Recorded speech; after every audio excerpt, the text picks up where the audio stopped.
Hello, welcome everyone. Welcome to Soul Focus. I've got my special guest here, Jamie, the Dark Phoenix. How are you today, Jamie?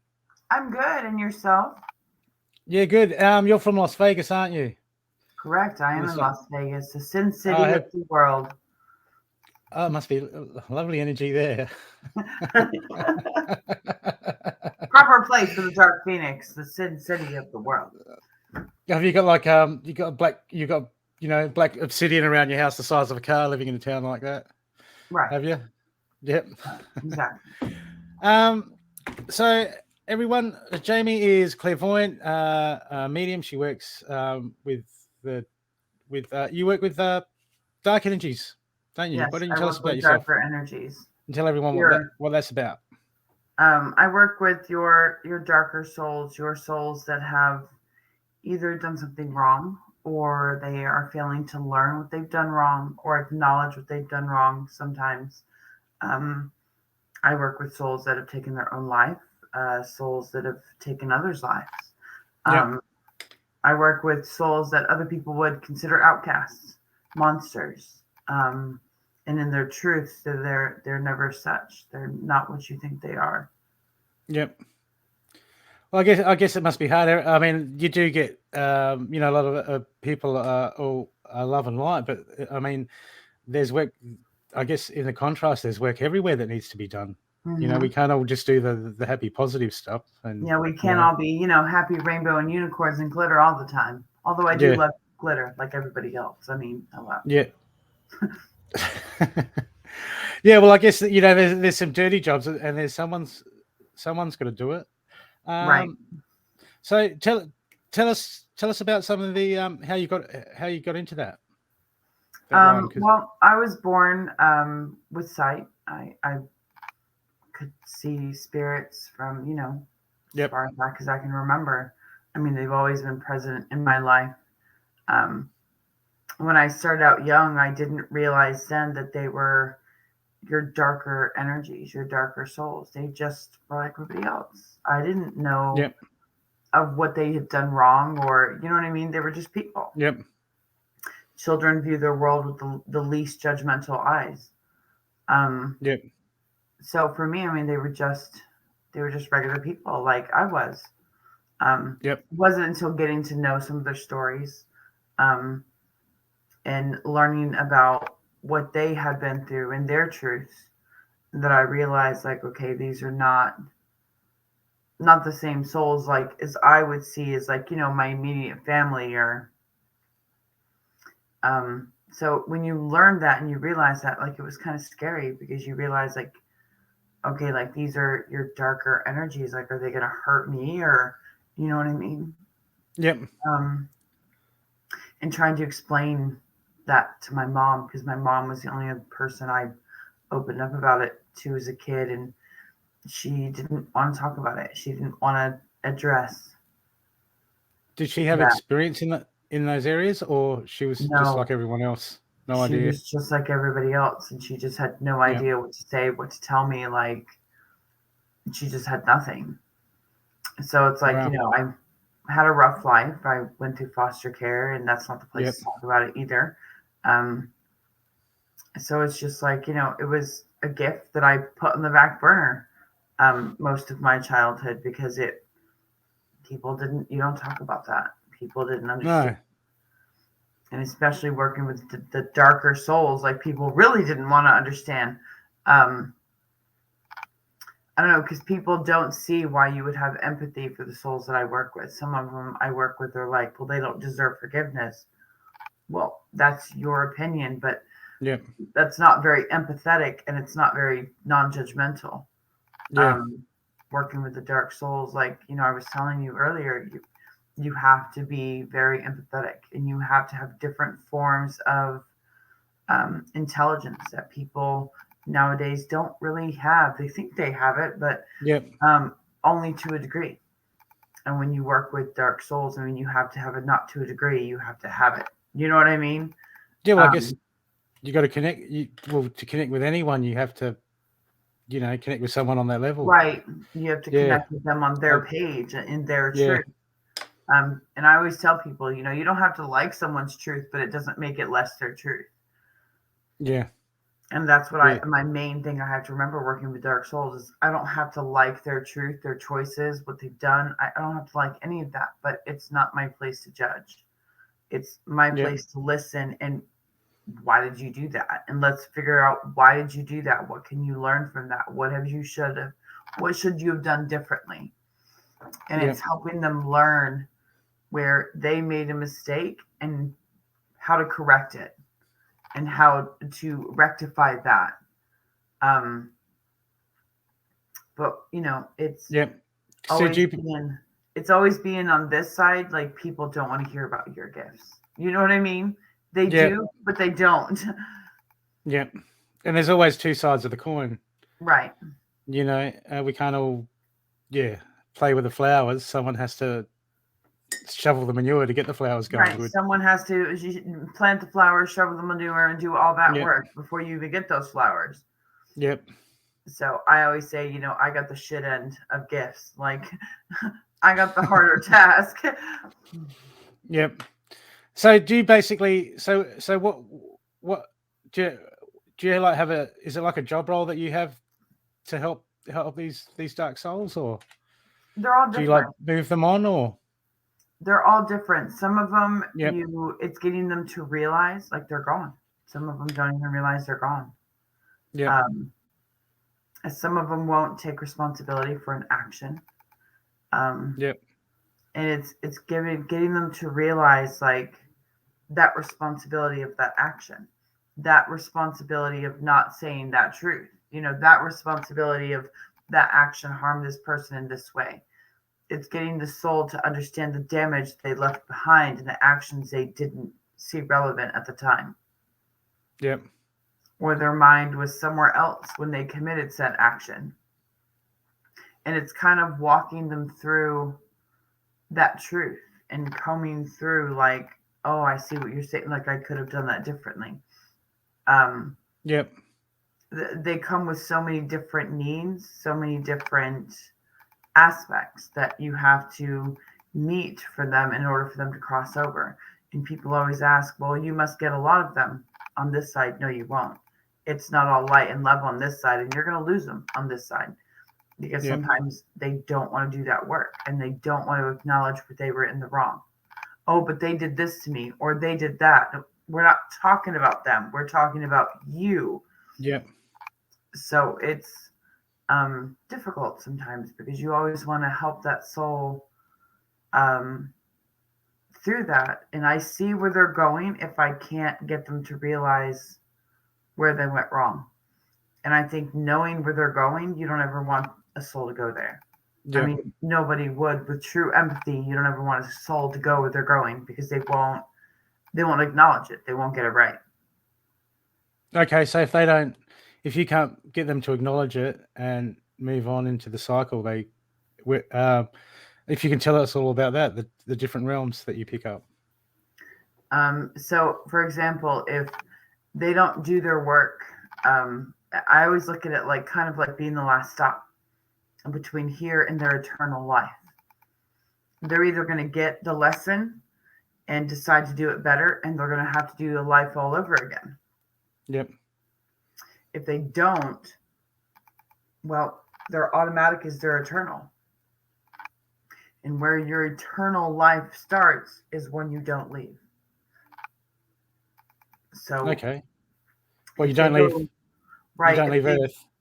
no, they don't. No, they leave Earth, but they don't leave the realm that they're in. Okay. So, like for example, The if spirit they realm. don't do their work, and their soul is sentenced for the eternal purgatory, you're not leaving purgatory until the soul still recognizes what it did wrong, and you're going to be there in that purgatory, whatever section you're in, until you acknowledge what you did wrong and you purge that sin. That's the whole idea of purgatory, is to Yep. purge that sin. But people want to see purgatory as no, purgatory is hell. No, it's not. They're two different places. And I've Yep. seen two different places of, purgatory and hell, and they're not the same. They're not the same energy. They're not the same vibe at all. One is definitely somewhere you're out of God's sight. Hell has no sight of God. He Yep. doesn't see you in that point. In purgatory, in some sections, you are seen, but it's like you'll see the light, but you can't get there. Yep. So it's like You just letting you know, like, until you get whatever lesson I need you to get, this light will never be obtained to you. yep. So it's just dangling the choice out in front of you. Right. It's like literally dangling the choice out in front of you. And some people are like, but that's cruel. Not in the Lord's eyes. It's get your shit together. Yeah. That's tough love right there, and in the Lord's way. You don't get to debate that. It is what it is. Yep. But It's it's like, like yeah, people always want to debate the dark side. Well, I don't like how that works. Well, the dark side doesn't give a shit. You don't like how that works. You know what I mean? yep. It works the way it works. So so tell us a bit about like you're talking about two different places, like purgatory and hell, and is like it must be harder for those souls once they're in that place to come to that choice. So is that where you come in? Like you deal with them before they go there? I didn't hear you. You broke up. Okay. So like when they have to, if they don't make that choice and that acknowledgement and they go to those places, I assume that once they're there, it'd be a lot harder to. Then it's a lot harder exponentially to get yourself out of purgatory. The Yep. hell, you don't ever get out of there. Once you're Yep. sentenced to hell, that's it. Okay. Well, that sucks. Purgatory you can get out of, hell you cannot. So what's purgatory exactly? Is Purgatory is not one thing, it's many. okay. Can you expand on that? It's like multiple realms inside one. It's multiple Okay. places inside one place. And Yep. depending upon what you've done, is where you're going to go, what section you're in. It's the same thing with hell. Hell's not one place or the other, it's multiple places. It's multiple realms, it's multiple layers. It's not just one thing. Because if you think about the sins committed that we do, they're not all the same. They're layered. Yep. I've seen people wind up in purgatory for not letting go of things like anger, guilt, shame. Those are things that you cannot carry with you into the light. Okay. Those emotions are not of the light; they are of the dark. You can't go with you. You can't take revenge. You can't take anger. Those are not of the light. And until you purge those and find forgiveness, and that's why I always say forgiveness is not saying that you are okaying what someone did.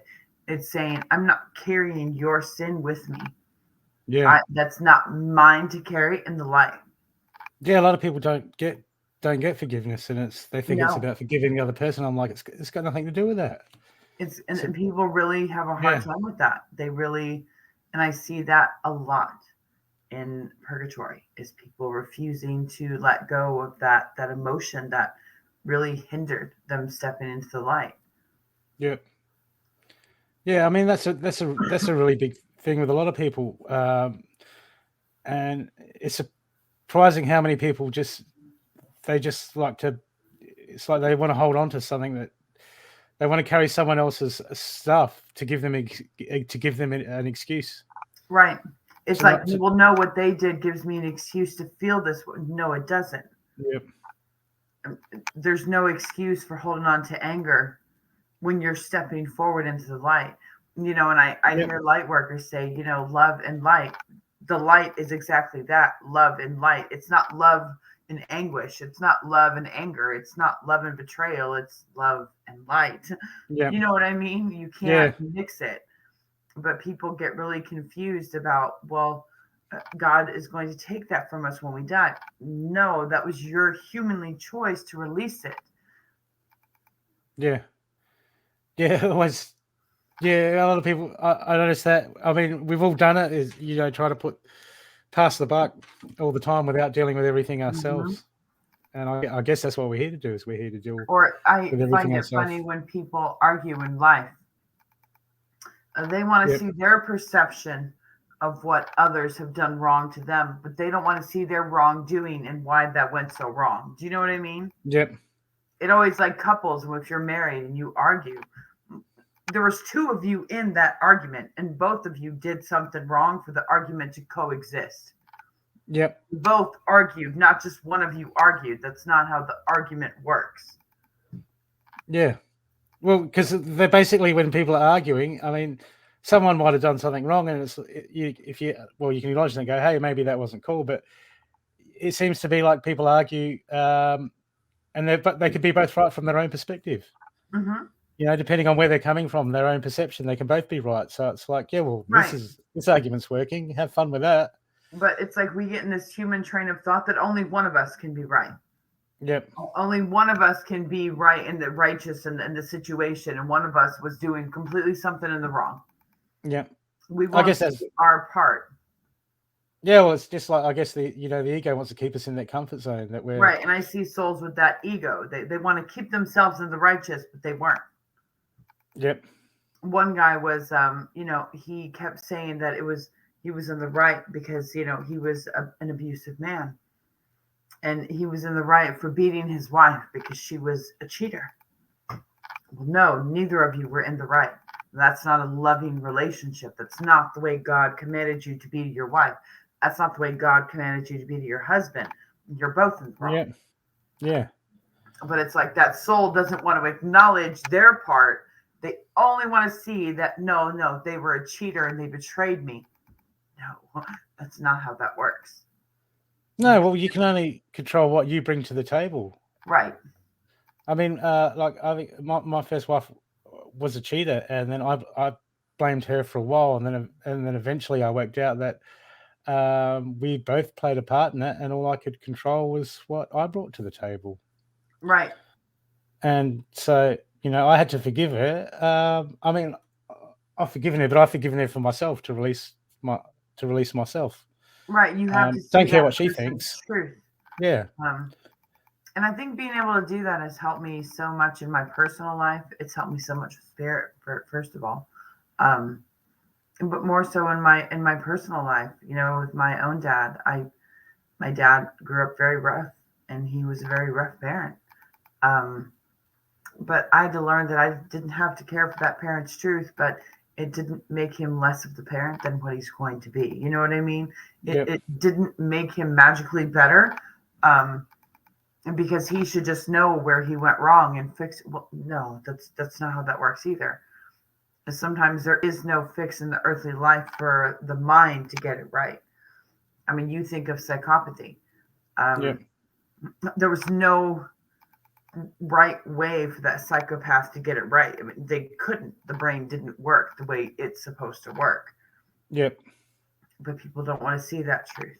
They want to see, that's their excuse for the actions and the heinous behavior. No, it's not an excuse. It's the reason that person committed those crimes, because their brain doesn't work like yours. Yep. And they are aware of that in the afterlife. That's not how that was supposed to go. But it's done. You've already done the action. So now what are you going to do?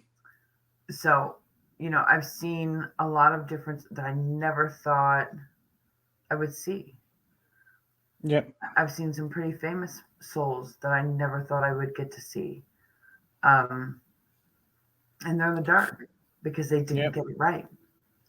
Would you care to elaborate on any famous souls? Because I know people hate talking about famous people. No, because it's a lawsuit waiting to happen. Yep. That's why. Because people don't want to hear that. They don't want to hear that truth.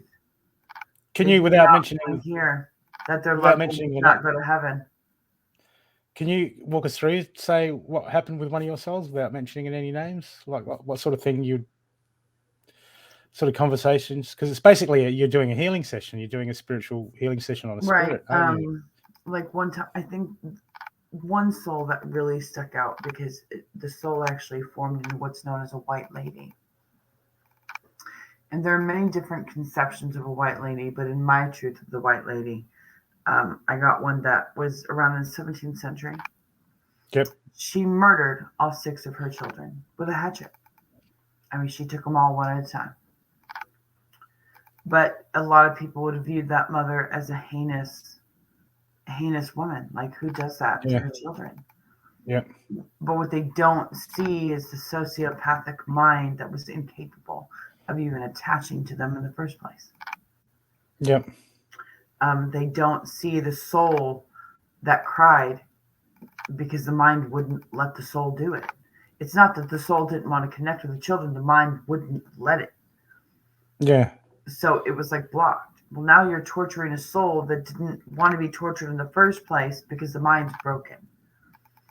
But they, Yeah. in life, they damn that soul. But when I see that soul in the dark and I'm walking with her in her truth, she doesn't look that bad. She doesn't look the monster everybody perceives her as. She looks like your Yeah. typical lady in white. Her husband betrayed her. He was having multiple affairs and multiple different um, lies and betrayals to her while these different affairs were going on. And in that time period, she wasn't allowed to say anything. She would have been very looked down upon for Yes. questioning anything her husband did. So in her mind, the only thing she could do was to take the Hit children him. because his children were his everything. And in her mind, if she can't say to him her pain, she can't communicate anything that she's feeling. Oh, that woman's still going to react. But when you're sociopathic, that's going to be a very different reaction. Yeah. So Yeah. it was working with that soul with the guilt and the shame. Um, it was working with her on realizing that it was not her choice necessarily. It was the broken mind's choice of the options at hand. Yeah. And that's what she couldn't acknowledge, that the mind itself was broken. And her guilt and shame were going to send her to a nasty part of purgatory that's like nothing. It's Yeah. dying. Yeah. Well, that's like people sort of go, oh yeah, they're heinous and sociopath. But if their mind's not working, that's no different to someone not forgiving someone and holding on Right. to it. It's no You're, different. you're asking her to a tall order that she can't do. Yeah. And you're still angry because they did something wrong to you 5 years Right. ago or last week. It's the same thing, isn't it? You're not Hmm. thinking straight. Your mind's not working because you're hanging on to something. Right. And sociopaths look at betrayal very differently. They Yep. have a very different mindset when you betray them. Yep. So, in her mind, it made sense. It was logical. Yep. If you don't have a use for me, you don't have a use for them anymore either. Yep. So, in her mind, like, it made sense. But in the mind of a mother with emotions and that attachment, we can't fathom that. But when I was working with that soul, I had to detach myself from that emotional standpoint as a mother and realize in her truth, she didn't have the privilege of that. Yep. Yeah, it's just so amazing. Like when when you put it like that, and we think about what we do, there's like this is why we get out of judgment because there's no difference. It's a block that's Yep. stopping you from doing what you need to be doing, regardless of where it's coming from. It's a block. It's a block, and I guess to put yourself in someone else's shoes.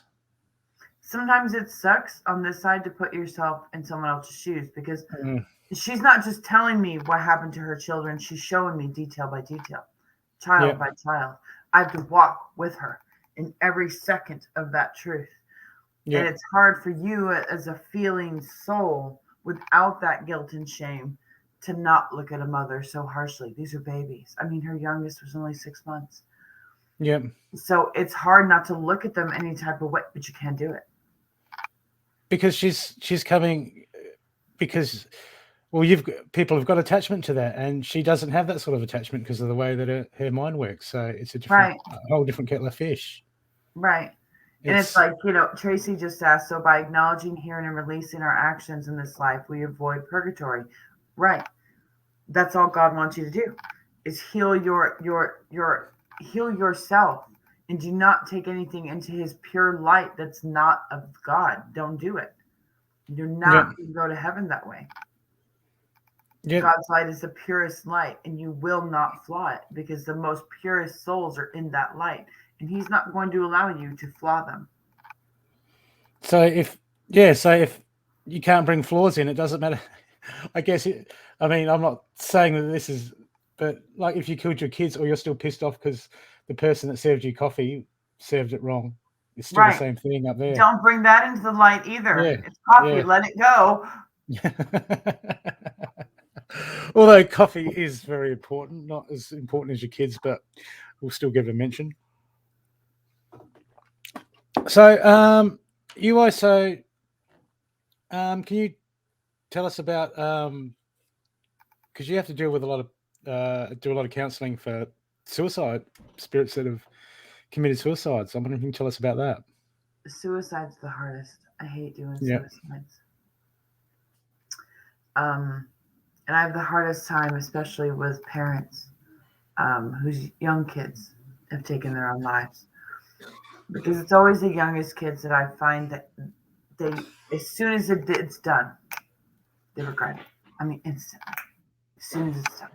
yeah, And the reason that is because as soon as the soul is detached from the mind that was usually unhealthy in an unhealthy state, it yeah, realizes what it's done. And that soul is going to first watch the pain it inflicted on others. And a lot of people think, well, that's brutal. No, that's a learning lesson that you're never going to get anywhere else. mm, That's a learning lesson about putting your pain and suffering onto others. You didn't think about that. yeah, You didn't think about the pain that would leave a mother, the grief that mother will feel for the rest of her life for that one action. yeah, You didn't think about the father that was supposed to take you to a football game the following week, and now a dad's not sure if he should go or he shouldn't because you're not present. And that dad's going to sit there and fight with himself that whole day on whether to go or not to go. And it's going to be this huge fiasco in his mind that if he's a closed off man to emotion, nobody's going to know that battle. yeah, So it's looking at what you've done that God wants you to see. Like, why would you do that? Like, they loved you like no other. Why would you put them through that? Or it's, they don't get along with their parents, or something happened that their parents don't believe happened. Like I had a young lady whose stepdad um, was assaulting her, and she told her mother, and the mother called her a liar. Oh, it's devastating for a child because now you're failing to protect her for one, and two, she doesn't look and feel very important to you right now, does she? And yeah, that's devastating. yeah, And that working with that soul is teaching them that that's not your sin, that was your mother's. And when she dies, she's going to have to rectify that with her own self because the soul is aware of that mistake. The mother wasn't. yeah, And it's looking at the different truths as you will work with suicides, that they were in the agony they were in because they were always in agony or severe depression, or they were always in a state of like yeah. no way out, like that was never going to get better. I mean, I've never been in a, I've never been in a place where I'm going to do it, but I've been depressed and I've thought about how you would need to be before you would contemplate, and it was basically like just wanting that heartbreak and that pain to stop. Right. You And a know, lot of them just want I it to just, end. I want it to end. I can't go on in this heartache and this pain because we've all been heartbroken, we've all been devastated, and when you're that depressed, it's just like I just want to do anything to make this stop. Right. But I've seen, some people not judged at all. And, in the Bible story of Judas asked before he attempted to take his own life if his suicide would be granted. And it wasn't. God punished him with the demon of guilt. Yep. And he suffered with delusions and hallucinations and just this shame and guilt for the rest of his life. He went mad with it. Yep. And people think like when you attempt suicide, like that's everyone's fate because it was Judas's. No, Judas betrayed the son of Jesus, which is a huge no-no. Yep. But when you're a schizophrenic and you take your own life, God doesn't see you taking your life. He sees the disease doing it for you. Yeah. And those souls don't go anywhere, because when they die, they go to heaven. The soul was not flawed, the body was. And I've Yeah. heard people say, well, all souls go to hell. No, they don't. I've seen 13-year-olds that have taken their own lives because they were schizophrenic, and mom had no idea child was hallucinating like crazy, and Yeah. child See just couldn't what happens. communicate Yeah. it. He took his own life, sadly, right to heaven. Yeah. You know what I mean? Because God sees the soul is not flawed, the body was.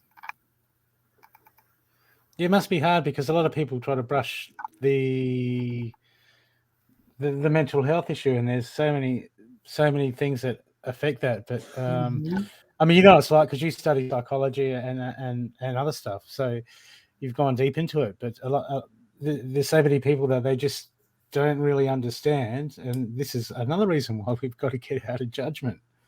Right. To You can't understand. take your perception, your thoughts on Yep. someone else's mental state, someone else's mental disease, because your perception of it could be very wrong and very far from their truth. And your judgment of their truth, be it wrong and self-righteous in your eyes, it just still does not make it their truth. Yeah. But a lot of people get upset with you for saying that. They don't like when you say, well, mental illness is not an excuse. I don't know where we got that mental illness is an excuse for anything. Like, they're not saying it's it's what an it is. excuse. It is what it is. Yeah. Yeah. So it's like, that's what I have to go. It is what it is. They don't like it either on that side. They don't like that they have that evil coming at them. Because when I see mental illness on this side, you can see the evil in that mental illness. You can see the darkness that plagues the mind. And it's detaching the soul from that darkness that God says you do not have. How do you mean just detaching the soul from the darkness? It's getting them to release that darkness as part of the soul. So when you get schizophrenic, sometimes they'll die still thinking they're bound to that mental state.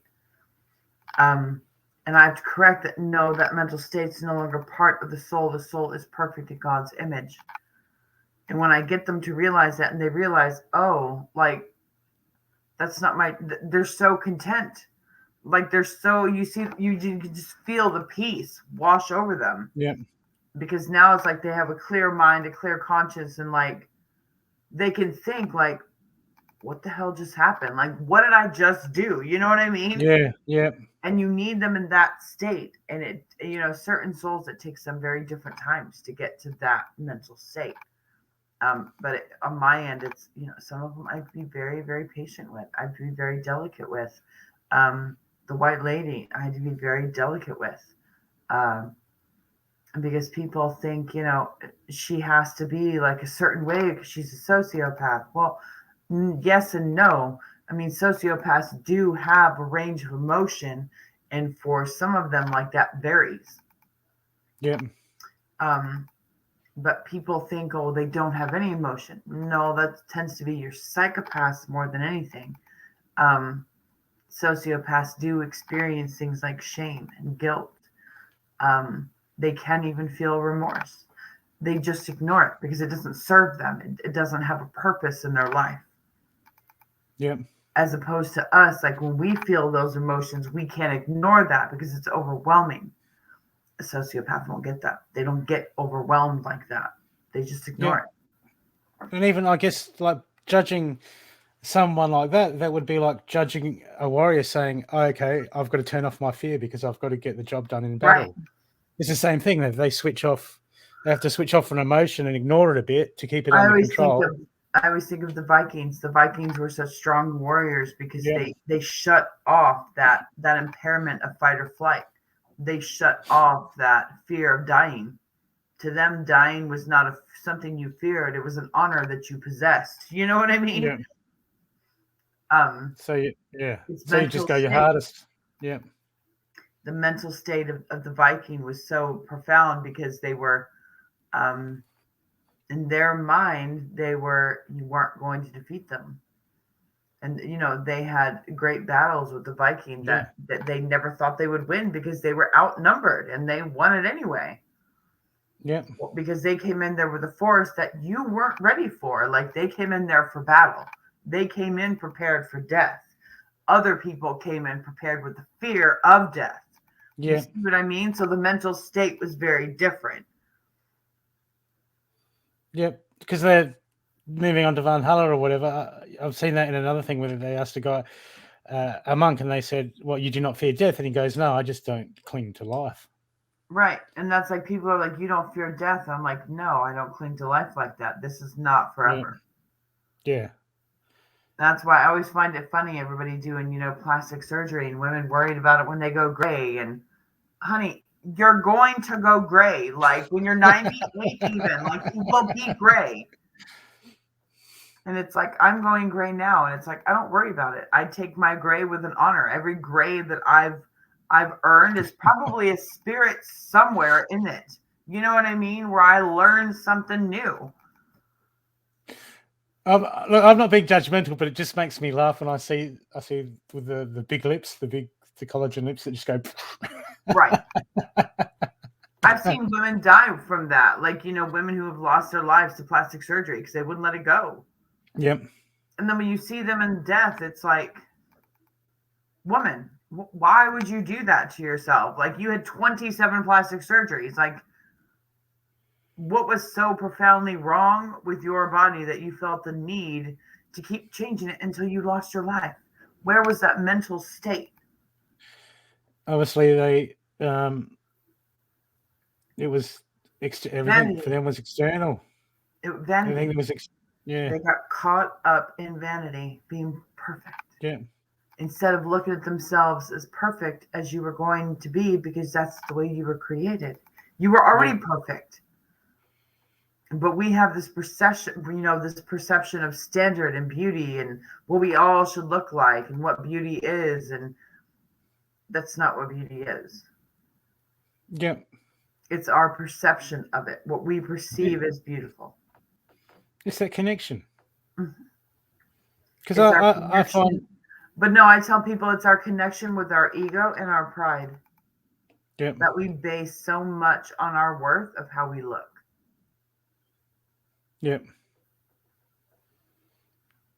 I guess, yeah. Yeah, I mean, we're all guilty of that. I like to dress when I go out. I like to dress up nice and do my hair and not look like a dag. See, in me, I don't focus on my appearance. It's very bad to get the soul caught up in the outwardly appearance of the body that is not forever. Yeah, but it doesn't define me. But some people it does. Mm. And for that one soul that I saw, Vanity was her everything. She was hateful for people that she perceived as ugly. She was malicious to people that were beneath her. She was cruel to people that were just trying to be sweet to her. And she was nasty to you because they weren't pretty enough. Yeah. And being all of those things, I cringed on the news when everybody was like, oh, if they're in politics, they're for sure going to heaven. God has no use for your politics. It means nothing. They do not discuss human politics on the other side. I can tell you that right now. They are unbothered. Yeah. So so when you talk to these souls, so this can take quite a while. You like multiple visits, so I mean, it sounds to me like it's like you're just doing healing sessions, or like what we do with I've had people, souls, but with spirits. I've had souls for lives. Yep. For literal lives, because I'll get the soul the next life and be like, why are you so familiar to me? And it's my guide that always says, they're from last life. You're still working with them. Oh, okay, that makes sense. And you just carry on because you're like, oh, all right. My God. Well, they must need some bit of work. It's like, my God, you're here again. What did you do this time? Right. And you're like, oh no, that's right. We're still working on from the last time. Like, never mind, that's my bad. Yep. But you just So will you? I some guess of I them you guess when don't you get start rid of that working, quick. so I guess when you start working with them again, you'll get like a download or a Yeah, like you get like a download of like yeah what happened previous. previously on Game of Thrones. Right. Yeah. It's like previously on Spirit Board. So can you talk to us on some other stuff that some other like healings that you've done with spirits? Was there anything like you like to add on top of that? I don't know. Some of them are things that you never thought you'd see. Yep. Like, I was not aware banshees are actually human souls. They were. But they are. Banshees were actually human souls at one point in time. And it was a woman that was literally stricken with so much agony, and she wouldn't let it go. That's Okay. why they wail, because her grief or agony, whichever one it was for her, because I've seen them with both, literally felt like the weight of the world. And it wasn't that it was the weight of the world, it just she wouldn't let it go. Yep. Well, that kind of agony, that kind of emotion literally corrupts the soul. And it corrupts the soul beyond repair.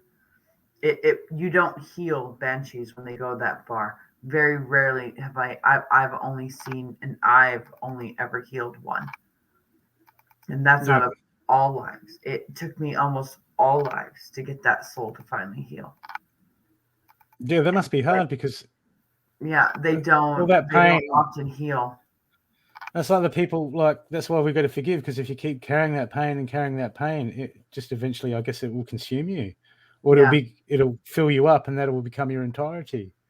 Right, and that's what banshees are. They are literally in their entirety, their soul depth is the agony and the pain and suffering they felt in life. Man, that is really sad. And That must be. they're some of the most saddest souls to feel, because they're when you pick them up, especially being a dark medium, I'm very empathic. Yep. When you feel that banshee and what she feels like it's horrendous. You can only tolerate them for seconds, because her emotions are just too overwhelming, and you would just want to go jump off a cliff. You know what I mean? Mm. But I don't like dealing with banshees. I really don't. I see them sometimes and I send them right away because it's like, no, you are too much for me, Felicia. Like, next. Yep. Because some of them, that they're just not going to. Yes, a lot of lifetimes of worth of work. Yeah, and So, I can imagine that working with those sort of things, it could be quite taxing. yeah, they're very taxing to deal with. They're very, 15 minutes, that kind of soul, and you'll sleep for days. Yeah. Because it's just so taxing. Yeah. And I've talked to other people before that work with the dark, and also that mediumship can take your life force, and working with that sort of stuff can be very taxing on your health too. Mm-hmm. Do you want to tell us about that? Like, I don't know if it's a mixture of my gifts or my childhood, but like I have multiple autoimmune diseases. I have, like I just have a lot of bad health runs and a lot of systemic immune system issues. Because it always feels like my body's aging faster. Like where I'm going in conscious mind, you're not supposed to go. So a lot of times people don't think about that when they're asking me for a reading from a loved one. You are literally sending me a place that the living do not go. And they think, oh, well, you have a gift, so you do. No, I don't. I'm alive. I just have a gift to be able to see what you can't. But it doesn't mean I go there. And a lot of people get that confused. Oh, like, we go here, like this is our place. Never ever will you hear me say that. Yeah.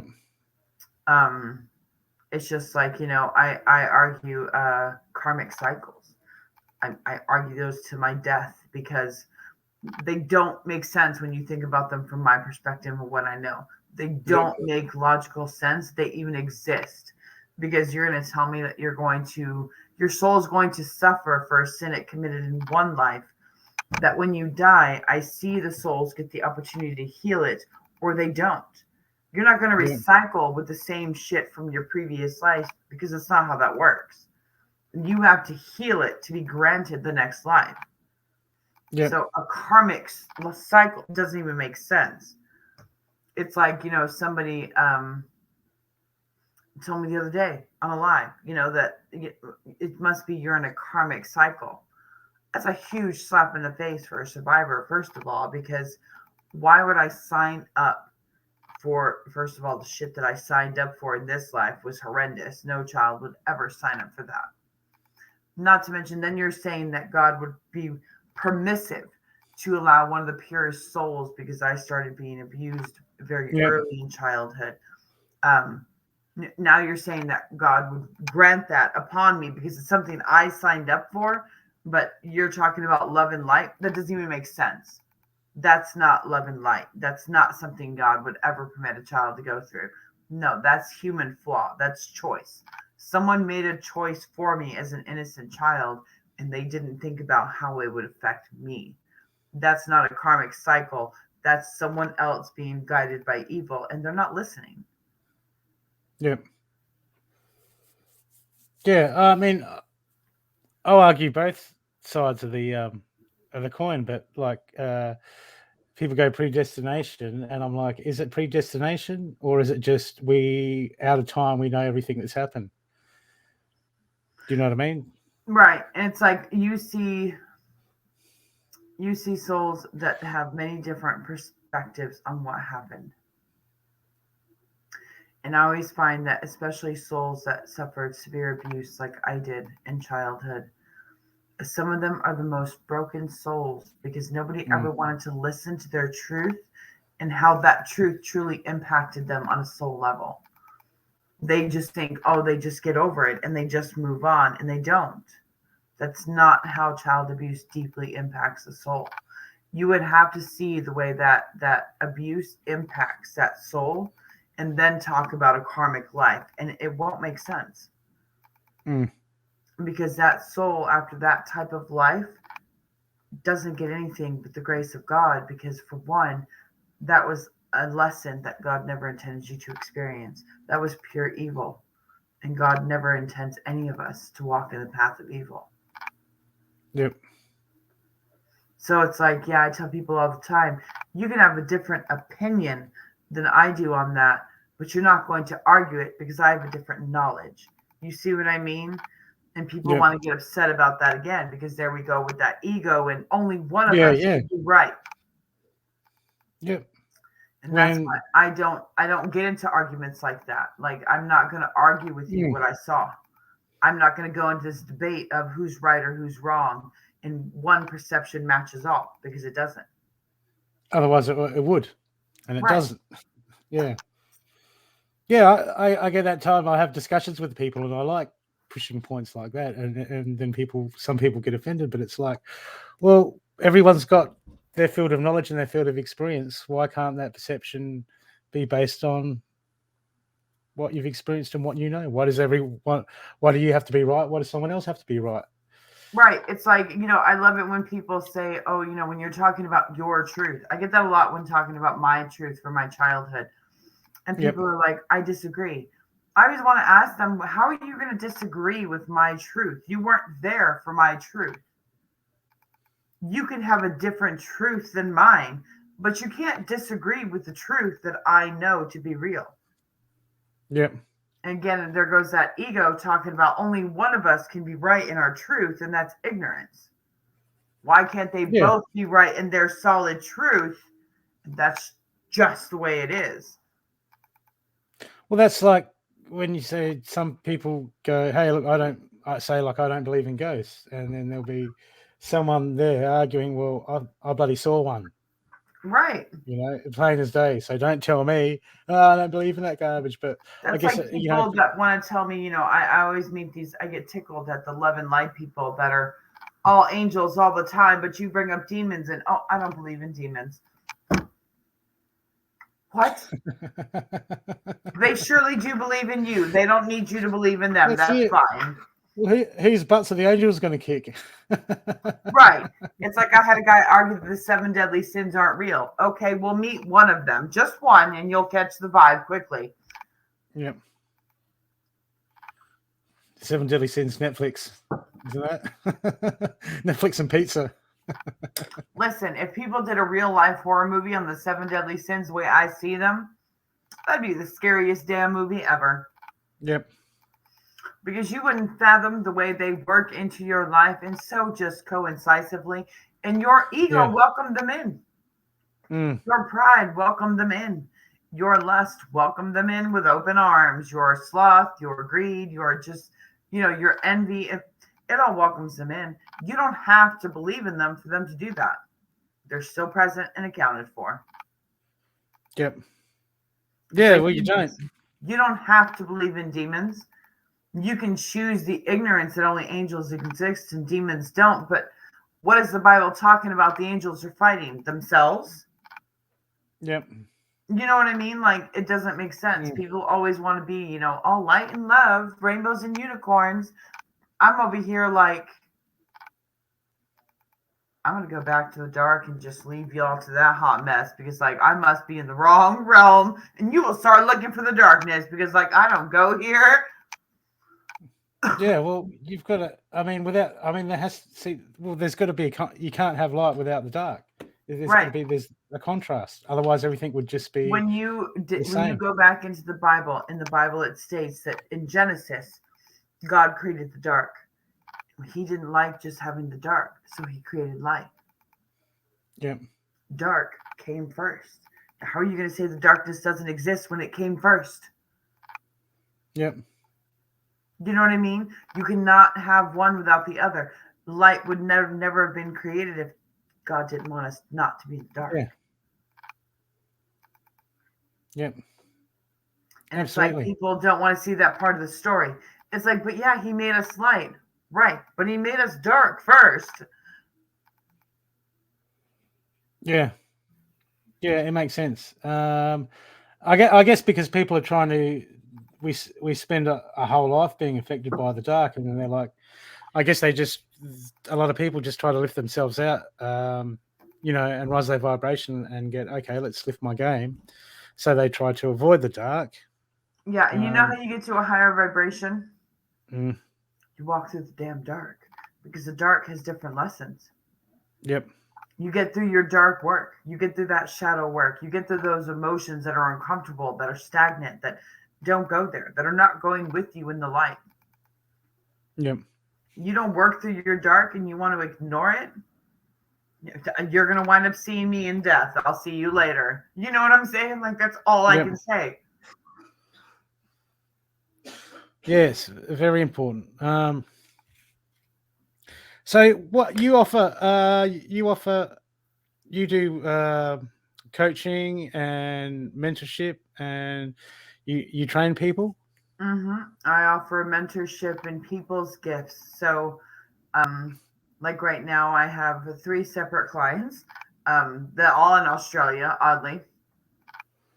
And I work with them to tune in their gifts, to help them connect their doors and their third eye, so that their third eye is one consecutive place. It's not scattered. If you're scattered in your third eye is going to be scattered in the information it gives you. If it's conjoined, you're going to have a much better time finding what you need because it's all present. It's all there. There's no surprises. Yeah. So how do people know that their third eye's scattered? Because I walk with them on their way to their third eye doors. So their dark door, their past lives door, their door that's their safe space, and their spirit door. And we're going to slowly go through and start connecting each door so you get one positive energy in one space. And that one space will still have all three doors, but it's more available for you to see what's in that realm and understand it. You have more of a connection to that side. So, for one of my clients, it's, she's a healer. I want her to be able to connect to that healing property. And the only way she's going to connect is if all of her doors are conjoined, because that changes and higher her vibration. Yep. The higher vibration she's on, the more her ancestors can communicate that great knowledge. And that was an interesting comment by someone. People, this show's pre-recorded because of the time things. What was it? That was by Heavenly Flow. Type that in. That's a good point. Right. You got to face the dark and you raise yourselves up. Because when you raise yourself up, you are literally walking out of the darkness. You're walking out of the evil, the path that was not righteous. Yep. So if people want to get hold of you, how do they get hold of you? My page on Facebook, The Dark Phoenix,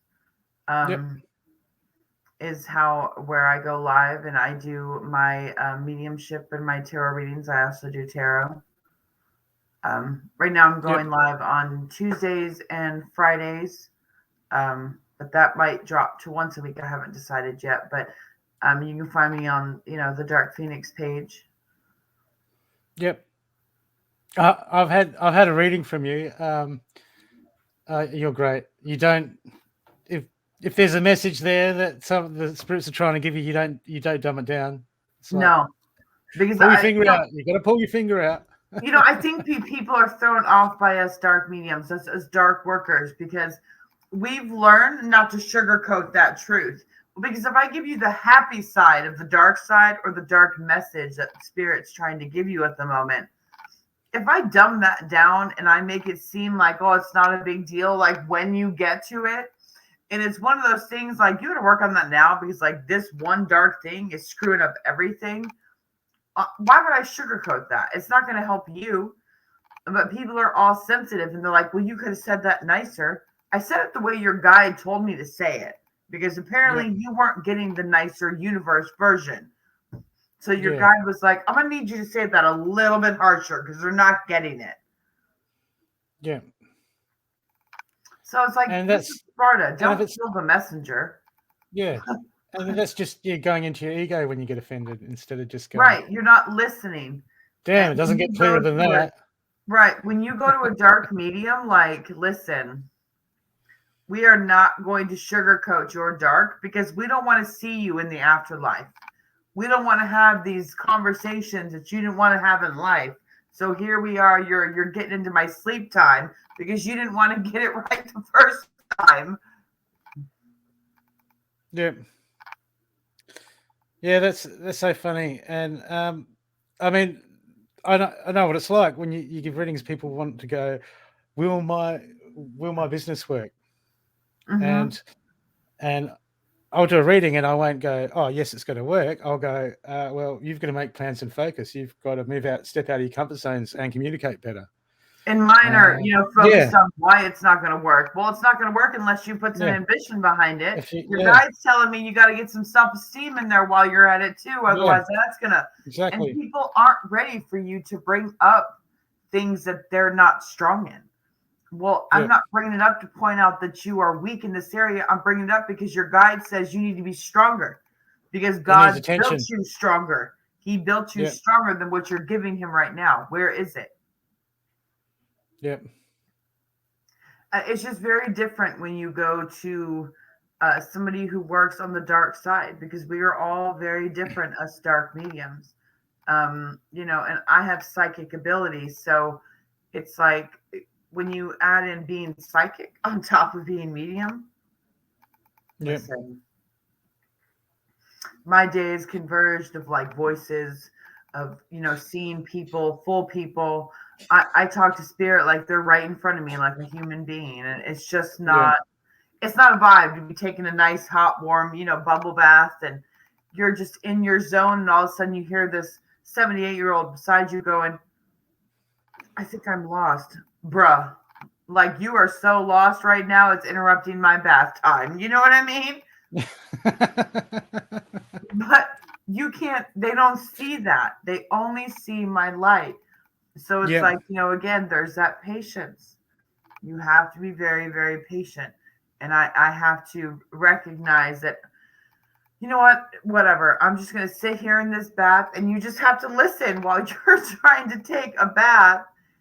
You got spirit in your ear, like, I don't understand. Like, bro, let's go over why you don't understand. Yeah, that's it, your mind spirit. I'm on the can right now. Right. I've had them pop up in some of the most awkward times. Yeah. And all you can do is just laugh because they don't see the situation you're in. To them, I'm just a very vibrant light. Yeah, that stands And I out. hate the A little bit drawn. misconception because you work with dark souls. Oh, well, your soul must be dark. I have a very, very vibrant, very healthy, very balanced soul more than people think I do. Otherwise, I Well, would how are not you going to be what help? I do. If Right, your soul's just as dark, you'd be in queue with him. You'd be right. in line with him one day. You wouldn't be. I'd You be wouldn't be going helping right them with like you are them on the now. walk to Purgatory. Like, all right, bro, I'm with Yeah. you. Let's go. Yeah.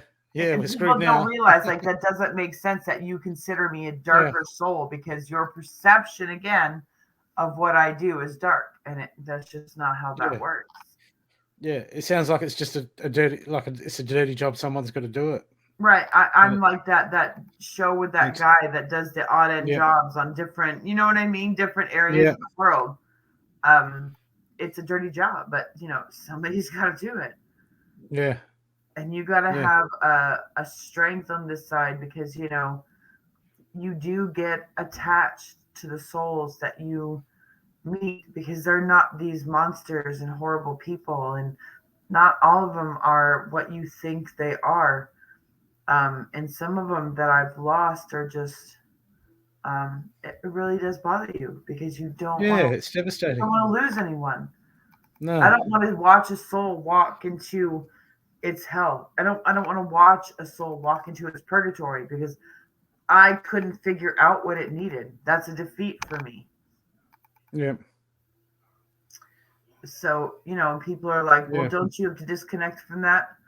Eventually, I do. Mm. I have to let it go. And I didn't get that one right, Father. I'm sorry. I'll get it right next time. Yep. And, you just have to learn. You know what I mean? Like, um, you have to just, Yep. you have to think differently on this side. You have to, when I see Mm. death, you have to look at death very, very differently. And people always ask me, what is the entity of death like? He's a whole ass vibe. Like he's a whole vibe by himself. Death is on a whole different vibration. Yep. And people perceive death as like this evil entity. He must be a demon. Death is Right. It's death just is a transit. It's like someone was telling me about Anubis and saying how evil he was, and I looked him up and I'm going, well, he just transitions people. What's that stuff that has to happen anyway? So death why does that is make him evil? honestly the angel of death. He is an angel. And a lot of people Mm. don't realize that death is actually an angel. And in the Bible it refers to him as the angel of death. The angel of death is merciful. He's not taking souls, he's setting them free from this life. So, Yep. your perception of death is evil because he's taking life. You don't see the life he's giving on that side. Mm. Yeah, So for it's me, just I guess big it's picture. very different. Yeah, and people just, I guess, because I mean, this is good because a lot of people just go, "Oh, you work with the dark," and they just don't understand. Yeah, They they just don't just understand. don't get it. And like Tracy just said in the chat, like my mentorship is so different, and she says it's amazing. She freaking loves Yep. it. But it's like that's because what I've learned is my perception of that realm is very different. I've had the privilege of getting to know very, very different souls, And I've had the Yep. privilege and the honor of saving souls that otherwise would have been damned without me, because I got Yep. them to see and recognize, like, you don't want to go where you're going. Like, what are you doing? That's not Yeah. where God intended you to go. Yep. So it's like, Yep. I tried to reprogram myself from social norms of that side. Um, because what we perceive as good and evil, what we perceive as good and bad, is not perceive it either. Well, I guess Most would dark is just perceive, is light as a lower vibration. right. Most It's like people would like perceive turning down the seven dial deadly sins. and turn up the dial. Right. Most people would perceive the seven deadly sins as bad because they're the seven deadly sins. They're Yeah. not bad. They're not good either. Yeah. But you Who took? surely don't want to make a contract with one either. Yeah. And did you take the last chocolate biscuit when you weren't hungry? That Right. someone else was hanging for, like. Or they have this conception of they're only one particular representation of greed or pride or gluttony.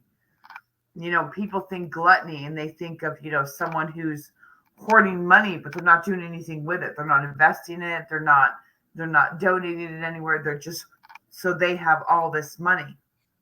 Well, when you do that, you're in a contract with gluttony and you don't even realize it. Mm. People don't want to Yeah. hear that either. No, we want people like their egos want to tell them that they've got it all sorted. Right. And that's our human perception of how our self-righteous beliefs. Well, you're Yep. going to pay for those when I get to you and be like, no, that's not how that shit worked. And then I have to undo it with the soul that, no, that's not how that works at all. Yep. And some souls will fight you on it, and some of them won't. Some of them will learn what they need to learn, and some of them are not going to. And I don't get to choose that. It's their choice. Yeah. People got to work it out for themselves. Mm-hmm. Do I hang on to it, defend myself, or do I let go and go, well, it is what it is. My bad. Right. Yeah. It's just very different, but I've learned a lot. I always tell people I'm very privileged to work on this side. Yep. I So don't if you think were, I don't yep, think everybody could work on this side. I really no, don't. I think it takes a strong-minded individual to work on this side, especially still when you're alive. You know what I mean? yep. Well, just like I mean, I talk to you now and then on the phone, and just your level of understanding as far as like mental issues and psychology and all that. I guess without having that sort of deep level of understanding, it would make it so hard to not judge some of these souls that you're working with. Right. It It's, would be yep, very hard for me to look at it the way other people look at mental illness. I wouldn't be yeah, helpful to anybody. yeah. Well, just by having this discussion, it started to make me think differently about those sort of aspects. Right. People have Yeah, their own perceptions of mental illness, but when you see a soul that was plagued by paranoid schizophrenia on that side, and you get to see their face when they realize, no, honey, that was life. This isn't life. This is the eternal life. I need you mm, to let go of that darkness. It's not part of the soul. And watching their face light up when they realize like they're free from that is that's it, worth everything to me. Everything. Your yeah, opinion of what that soul was, dark or otherwise, means nothing because you didn't see that moment that soul wakes up and realizes, wait, that was my human flaw, not my soul's. yeah, yeah. Because people get that. We think that. So a lot of people think that everything's all one and the same, and Mm-hmm. as you get into spirituality, you start to quiet your mind. You can start to differentiate Differentiate. between your mind, your soul, what's not in your mind that's not yours, and spirit, and it just starts to open doors up. And then before you realize that half of your problems weren't even you, they were Right. just And put it's on you, like, and you were taking them on. right, exactly what Heavenly Flow just said. She goes, I only know two people that work with dark energies, and both do it with extraordinary level of pure love. It Yep. doesn't matter what I'm working with, a dark soul, a demon, you do it with pure love. You do it with Yep. nothing else in your heart but love. Because if I do anything with the demon and hate, it's bad for me. If I do anything with the spirit out of hate, spite, it's going to be bad for me. Well, just feed their energy that got them there in the first place, won't it? Right. I'm Yeah. giving them back the vibration that they know. What am I doing? Yeah. Yeah. They've got that covered. Right. They've got that covered, but times 10. Like that's why they're Yeah. there. So Mm. you want to give them a different vibration. Yep. And demons hate it more than anything when you're speaking to them out of love because that's speaking to them in God's tongue and they don't like that shit either. It feels foreign to them, I'd imagine. They're like, this makes me feel weird. Right. If you start speaking to them in tongue, they don't like that either. If you start speaking Yep. to them in scripture, they really don't like that either. They will leave you. Yep. Yep. It's like I can't tolerate people that say, "Oh, I work with demons," and that they give me so much power. No, they don't. What you don't know is you're making contracts with those demons. What you Yeah. don't know is that demon's not giving you anything. He's draining you. Right. Yeah. Yeah. Because they don't understand. Well, like you got to ask yourself what would be in it for them. It's just like, Right. But they think our humanly beliefs and our human perceptions of what we need and this power that everybody has looking for on earth, this power of position and this power of money, and it doesn't exist. yeah.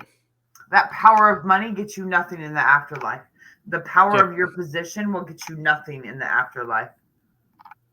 Yep.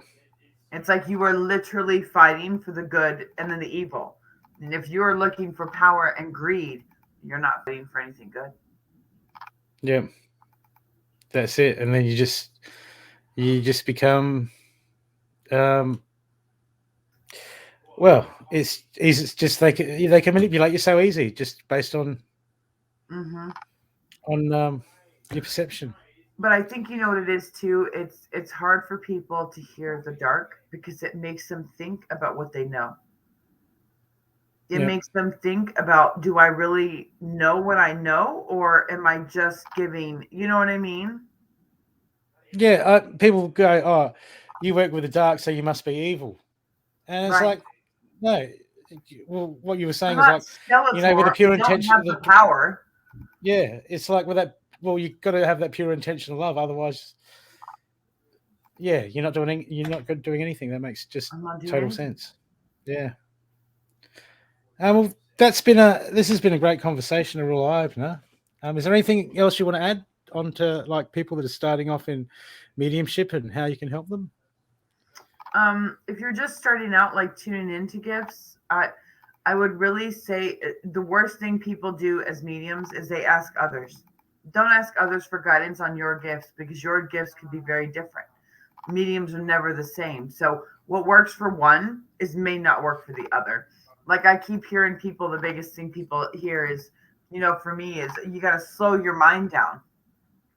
Listen, you don't slow down my mind. It comes at two rates, fast and faster. That's it. Like I get two speeds, and that's where we're at. And it's Yep. like people always say, well, you can cast them away from you. No, not all of us can do that either. I can't cast away spirit. I can ask, and some of them I can demand, but you don't just ask and they're going to be obedient and come. I'll come back. No, that's not how dark souls work. They're impatient as they were in death, as they were in life. You know what I mean? Yeah. Yeah. It's about them and their needs Right. and their pain. Yeah. So that makes a lot of sense. So I always tell people, don't ask for advice. Tune in your own gifts. Listen to your guide. Listen to your intuition. Listen to, you know what I mean? What your Yep. ancestors are telling you in dreams, or you know what I mean? You can ask for advice and you can ask people how they did certain things, but that doesn't mean it's going to work for you because whatever doesn't work for you, sometimes people feel like, oh, I must suck at this. No, Yep. it's just not going to work for you in your gift. Yep. And I'd be Wow. very mindful what advice I take working with the dark, because sometimes working with the dark, like some people say don't hold on to other spirits' energy. Well, if I'm present with them, I have to. Yeah. You have to take in a level of their pain, their suffering, their anguish, their grief. You have to take that in so I can first Understand and process. understand it in my interpersonal perspective, and then I have to be able to understand it in my interpersonal perspective. Yep. And the two of them have to be combined in order to fully understand that spirit's truth, where they were walking. Yep. Like people always say, oh, I have a high level of emotional intelligence. But most people who say that have no idea what it truly means to have emotional intelligence. They have a concept of it, an idea of it, but they don't actually have an understanding of what it truthfully is. I guess you'll see it in their fruit. And if they, Right. they wouldn't need to brag about it if they were. Right. If you're high in interpersonal and intrapersonal, you don't need to brag about it. It is what it is. And there would be no point to bragging about it because you have the intrapersonal perspective to know that not everybody has that knowledge. It would serve you nothing to brag about it. And when you brag about something, it's only to boost your ego. Yep. And that's Absolutely. One thing I don't like doing.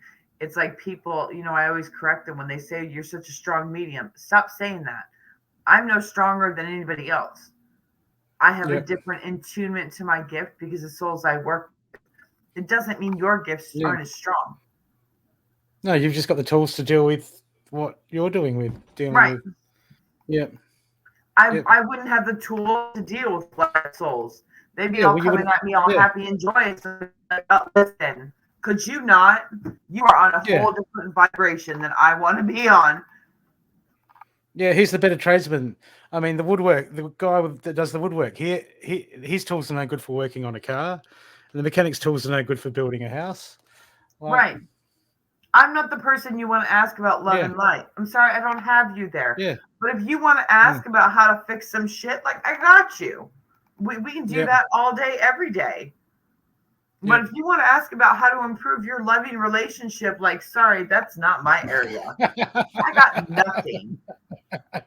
I can tell you how to fuck it up in about 15 seconds. That's the information I got. But I don't have nothing on how to tune that in to where you're better. Oh, this has been awesome.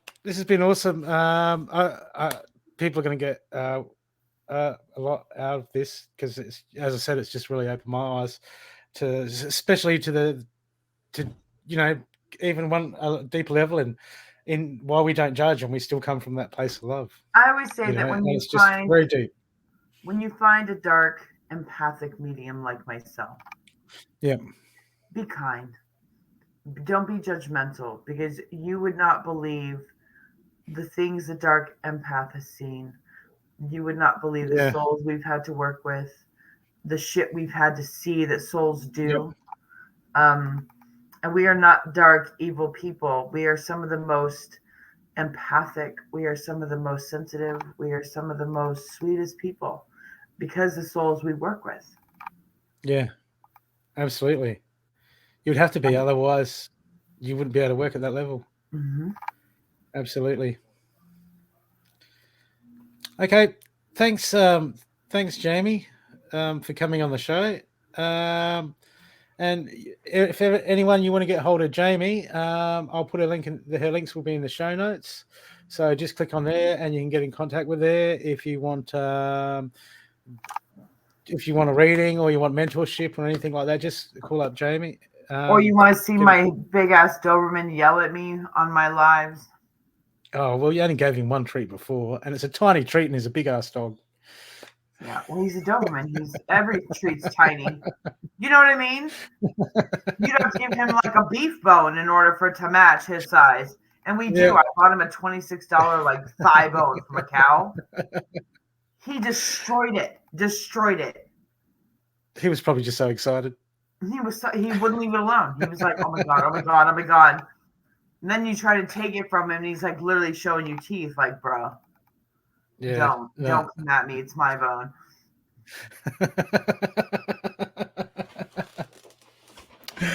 Okay, thanks again, Jamie. Thank you Thanks for everyone having for me. watching.